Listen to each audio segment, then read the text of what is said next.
people who run these companies. We're here at the UWA club here at the University of Western Australia in Crawley.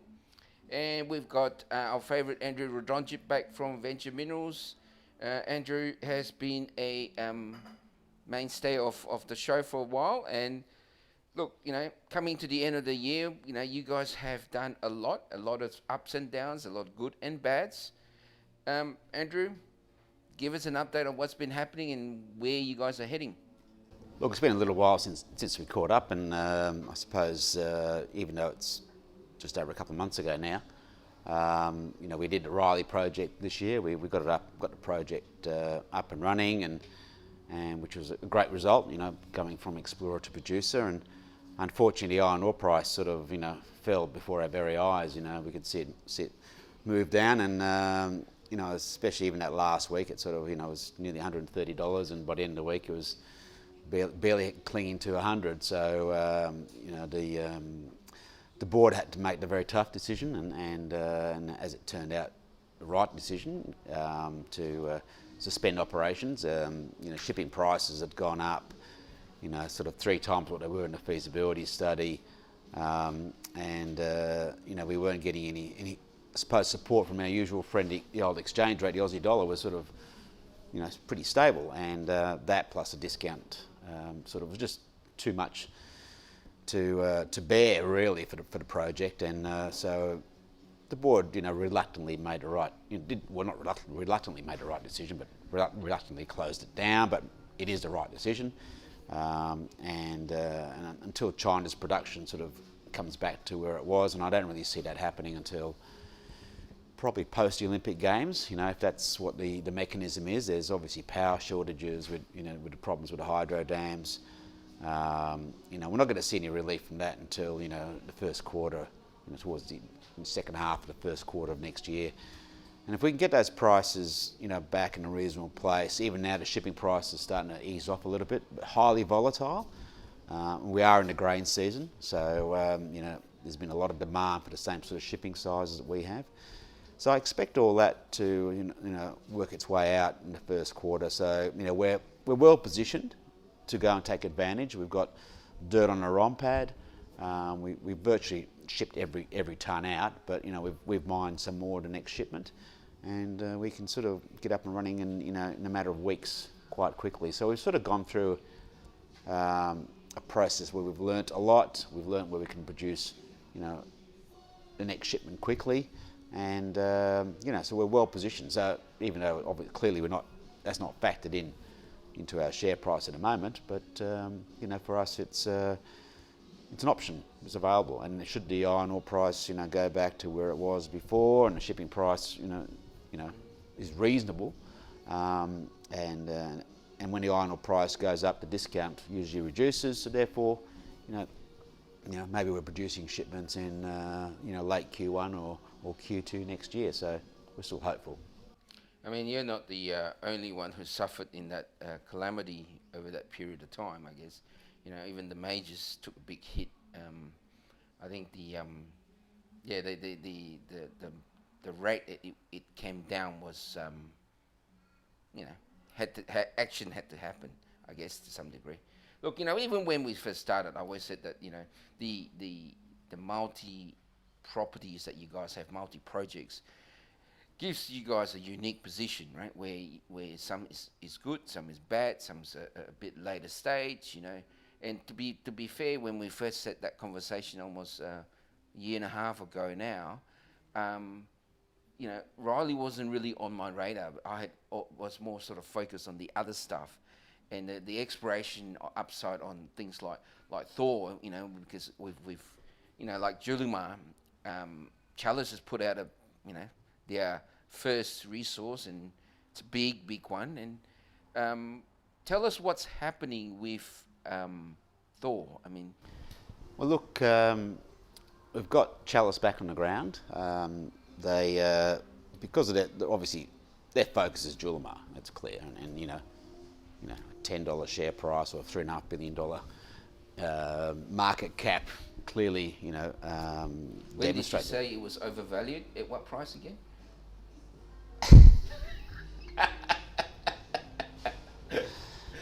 Yes. Well, anyway, let's not dwell on that. It's really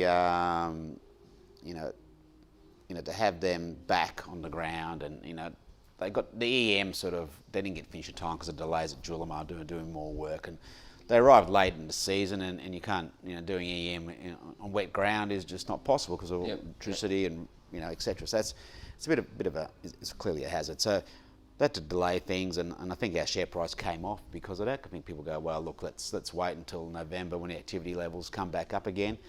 So we lost some value there, and I think because people are looking for that, what is the next Julimar? Remember,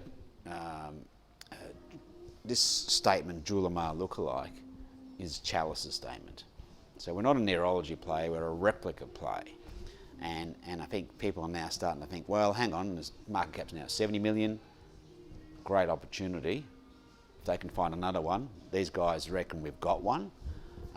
They're doing EM surveys on the ground. We've already done airborne EM surveys over that bottom 6.5 kilometres.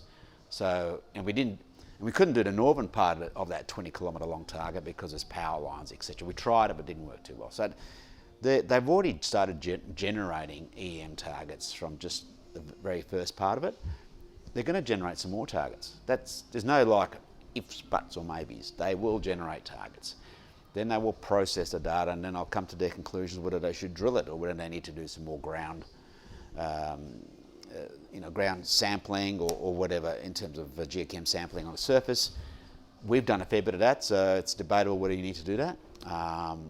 Drilling down in that southwest area needs to be probably completed by June, because again the rain comes in, you're in a phytophthora area, so they don't like you operating in a state forest when it's raining. So winter usually makes it very hard to operate. So as a consequence, I think you've got, they've got to spend $300,000, even though there's been some talk about need EM results by the end of June. It's actually $300,000 got to be spent.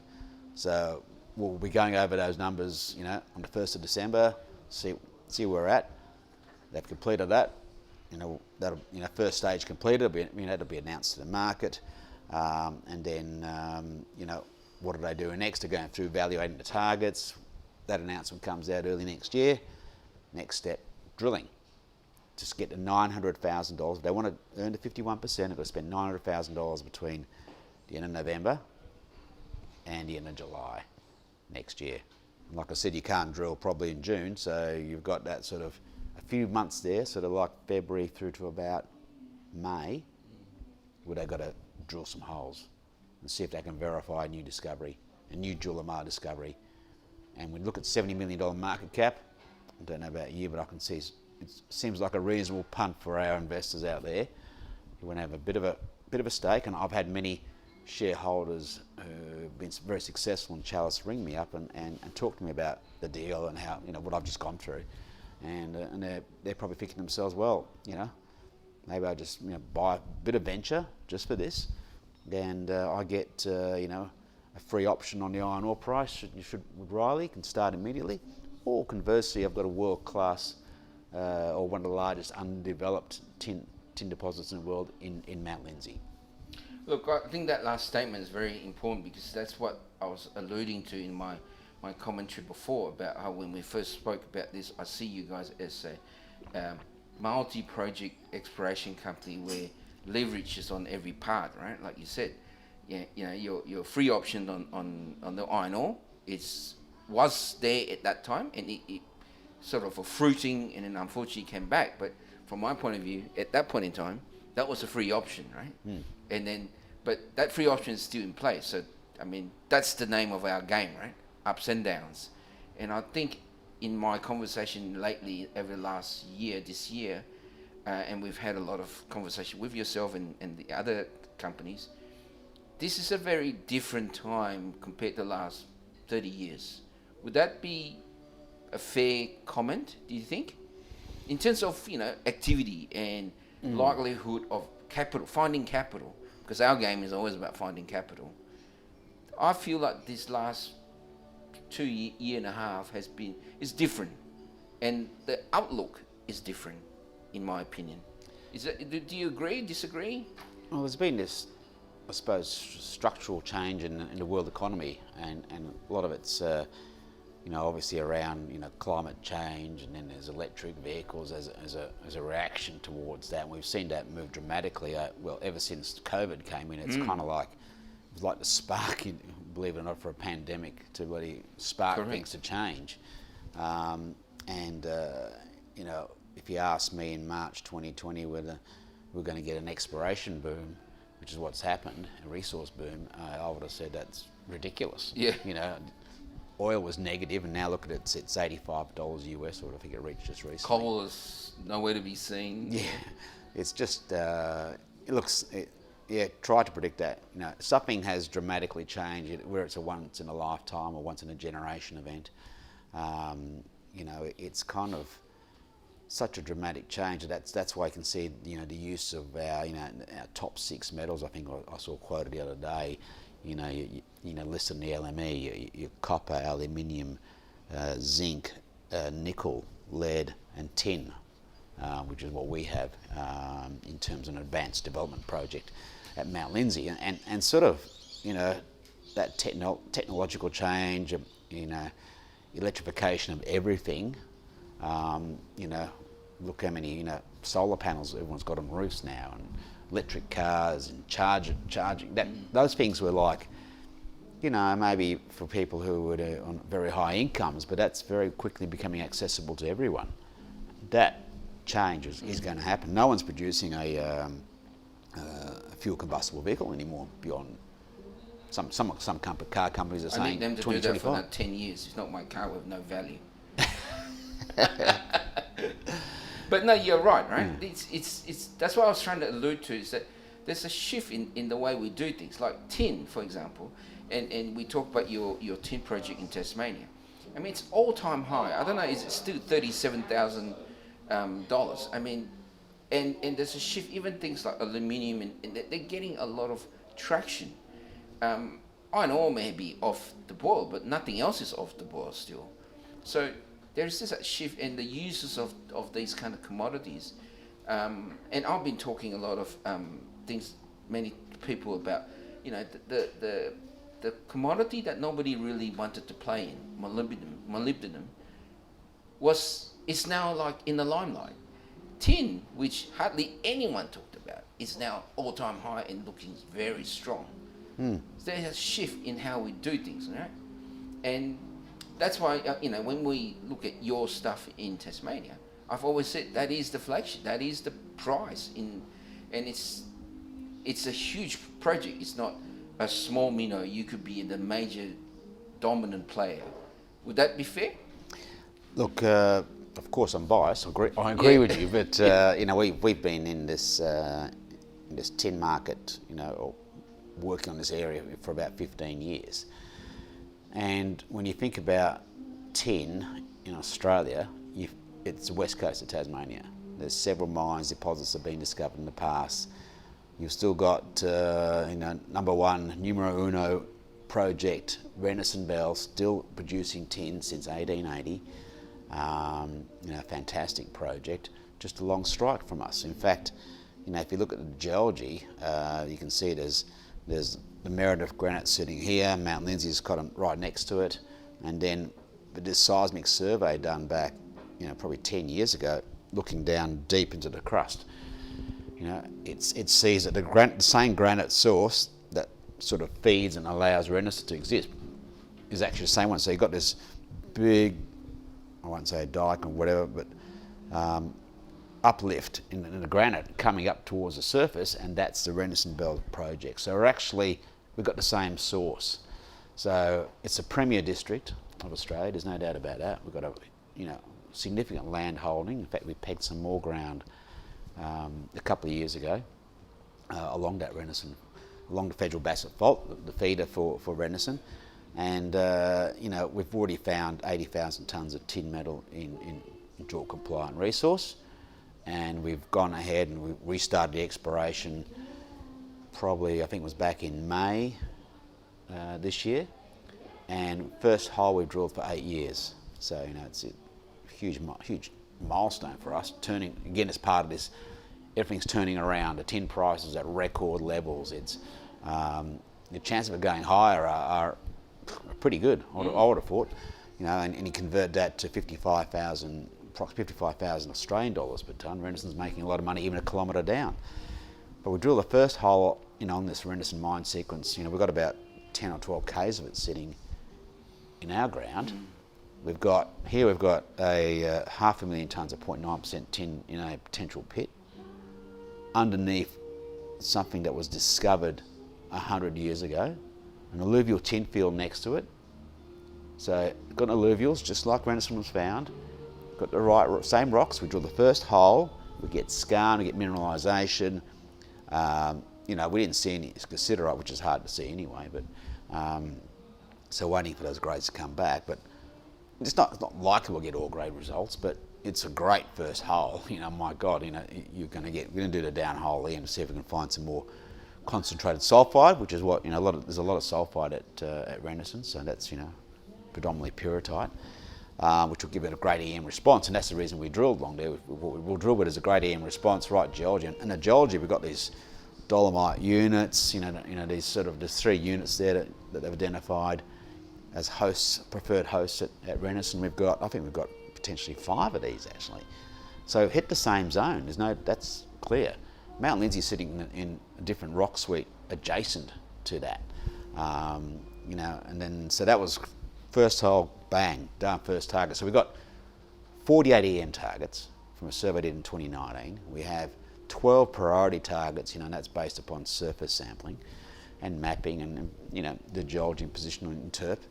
And then we had another EM target pop up along strike to Mount Lindsay itself, mostly the number 2 skarn. And again, here we are following the granite down, next to the granite, it's the mineralisation, getting deeper, and we stopped drilling because it was getting too deep from surface. But then all of a sudden over here we've got an EM response.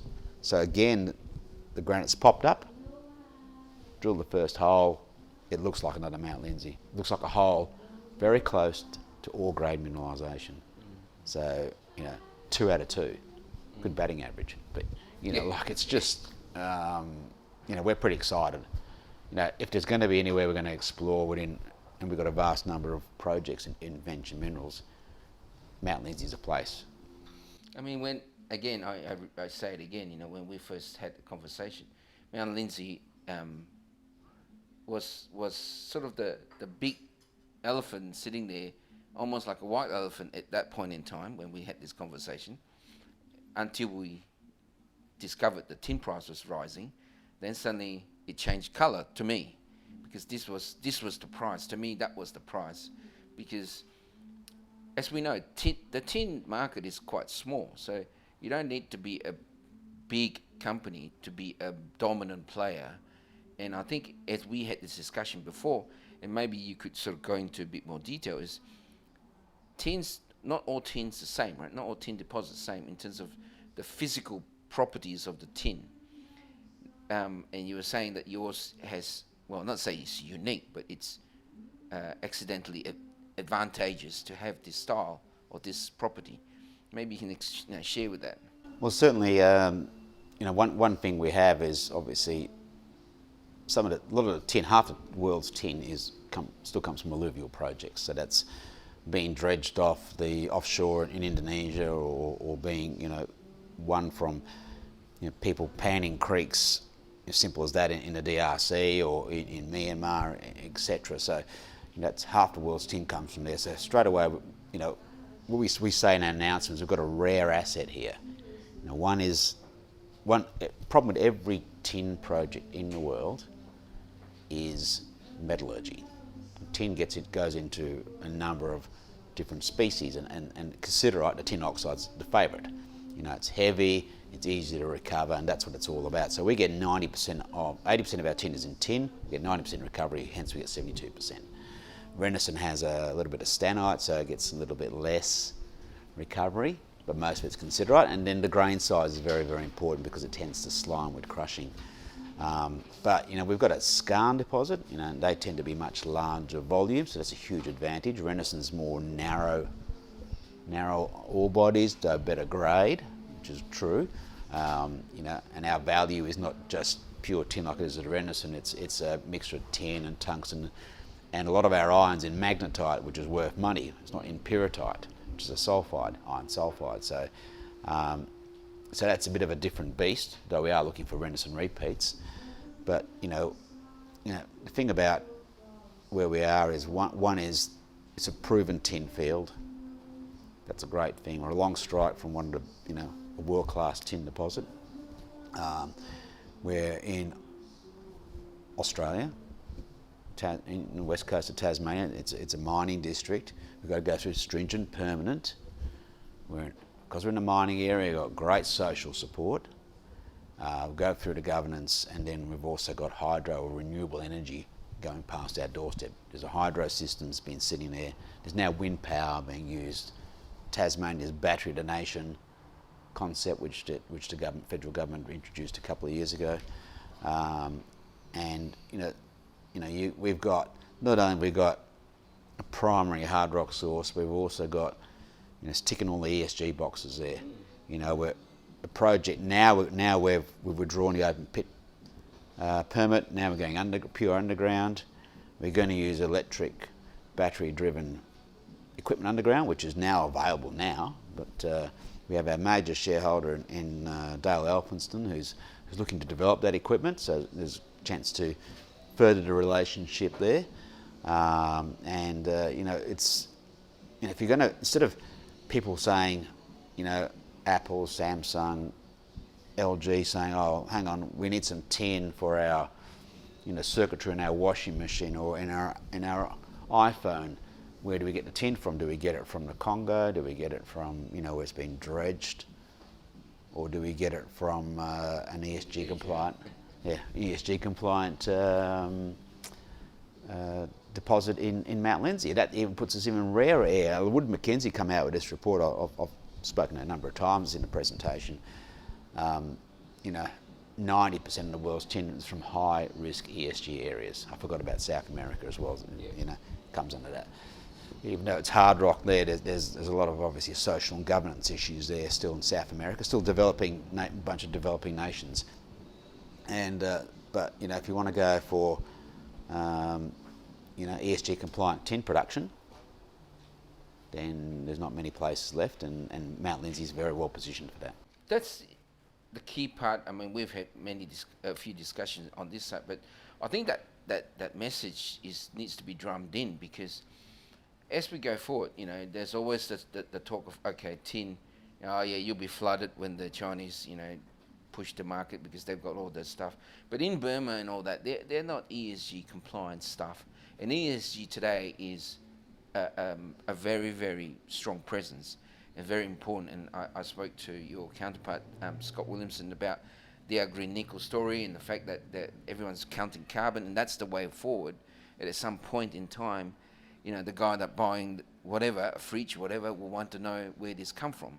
But that need has been around for decades. It's just that now everything's in line, the compliance in line, the government is saying this, and the capital markets are saying the same thing. So this is going to be the topic going forward. And being green, I think, is, you could say, first mover advantage, but being green also really, you need to have specific conditions, right? Having a great tin project, having a great nickel project in a place where you cannot get source reliable energy to work, that is going to be a problem. And I think, and just like yourself and with Blackstone, I think you guys got that hydropower. That's, to me, is the mainstay of your issue, because anyone can get electric fleet, but the power that is the problem. That's my narrative. I don't know what the market is saying. What are you hearing? Well, certainly you are right. This is this ESG.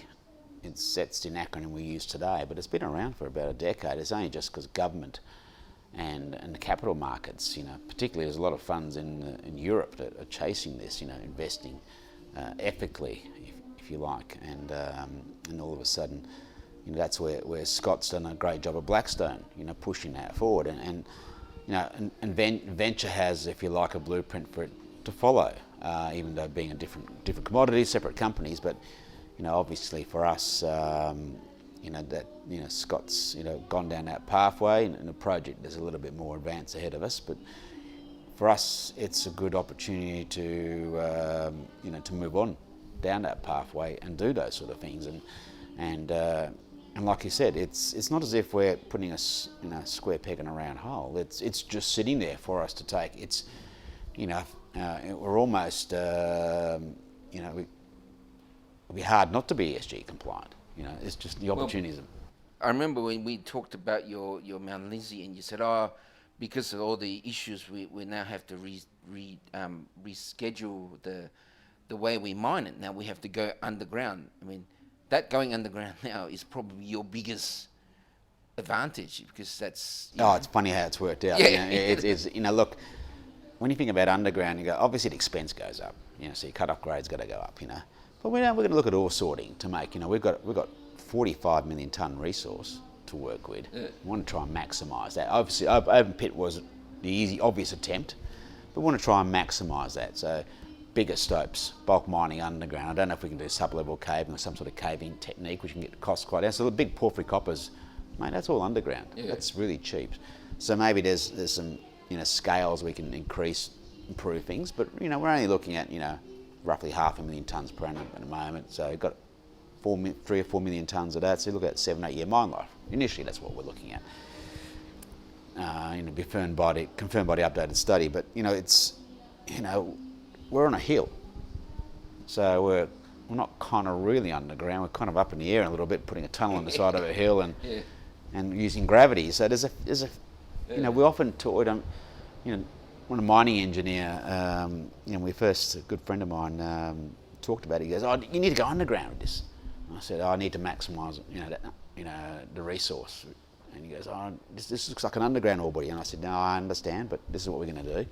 We went down the open pit path, and anyway, we come back, and he told me so. He goes, I've told you so. As soon as I said that we're going to do an underground, he came back to me. He couldn't resist. But it's a good ore body. It's a zone. It's not a narrow vein thing. So it's this sort of this I won't say blob, it's a zone of material which you can maybe extract, using bulk. So it sort of works with that, and yes, by doing things like trying to make permitting a bit easier, by going and doing that pathway and reducing the footprint by 80%, and using we're going to backfill what we mine. So we're going to put all the paste fills, all the tailings, and the waste that we do, a little bit of waste we do pull out, we'll start going back to hold once the voids are available. By doing all that, we're ticking that ESG box. I think where you guys, and I say this because I copped a bit of flack talking about Mount Lindsay and stuff on social media, but I stand by it, because when you look at what you guys got, those elements that are hard to get, as we've just discussed, which is easy access to green power, hydro, things like that. The fact you're going underground, the fact that you got geology that speaks for itself. Fair enough, you may have more work to do, but at least you're in an environment where it's positive for you, in terms of you're not in somewhere where you're unlikely to find more. But I think you are, because as we said, something that produced Renaissance cannot just produce Renaissance. It's going to be widespread, and you guys already shown that with your drilling, right? So if anyone's chasing this green story, and we all know the market is, and when I did the series with Blackstone, it just became apparent that this was going to happen, because all the major factors are there. It's just the details, right? The dotting the I's and crossing the T's. You might have a bit more to do in terms of getting the geology side up, but as good geology is where good geology is. You can't manufacture good geology if you don't have that. No, well, we certainly have that, and we would be, the only ASX company actually exploring for tin. Everyone else is, playing around with a resource or whatever, which we don't have to do that. Our resource is big enough. We've drilled it. We've spent $35 million on this. This is, the permitting will take a couple of years, and then we'll be building it. Because we've already spent that money, and we would first drill hole 2007, feasibility study we did in 2012. You know, so we've done a lot of work, so we're going to leverage off that. So, you know, the bit of drilling we just announced the other day, you know, even though it helped a bit more in our continuity of our higher grade zones, it really was about getting some metallurgical sample. Yep. And then when you get 93 metres of mineralisation, imagine getting 93 metres at 0.5% tin equivalent in a new discovery would have been a different, different result. But, you know, that's 93 metres at 2% copper. That's what it's equal to. And everyone's going, oh, 2% copper. Well, I'm starting to understand that. You know, that is basically almost $300 dirt. That's underground dirt. I guess, you know, going forward, most people out there, let's say they maybe have now been convinced by us saying this is a fantastic thing. The next question on their lips will be, say, okay, that's great. So what's the plan? What's where we can see some nitty-gritty numbers, timeframes to getting that tin out, right, that green tin out? What would you say to that? I know this is all conceptual, and you know, but to appease their thoughts, what would that be? Well, look, for us, the time frame is, you know, is to collect this metallurgical sample, firm up the new flow sheet, which is about gravity focused, combined tin tungsten combined gravity con. That's a shear, light and cassiterite. Put it through electrostatic separators. We know we've done some basic work that does happen. We've got that. We just need to firm up that flow sheet. So collect the met sample, get that work done. In the meantime, in parallel, get the permitting done. So from now over the next 2 years, we're looking to get the permitting completed in 2 years' time. This is 2 years to getting a piece of tin, or? No, this is the permitting, and then 12 months to build a plant. Okay. How do we get the funding is the next question. Well, fortuitously in September, the federal government had put out a low interest loan facility for critical minerals, specifically targeting these projects like Venture, and tungsten's a critical mineral. Now, tin may get back on the list. It's on everyone else's list in the world except Australia, so hopefully we'll get that fixed up.